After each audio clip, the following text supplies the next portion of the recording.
plating lambung kanan kapal Patra Tanker 2. Ada yang diganti platnya karena hasil pemeriksaan sudah tipis.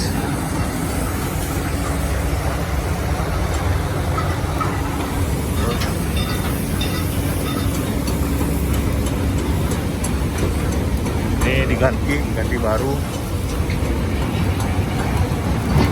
kiri kanan diganti baru.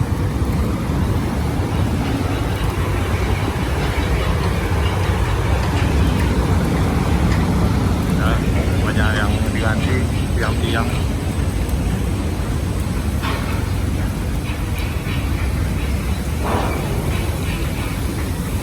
Ada juga yang ini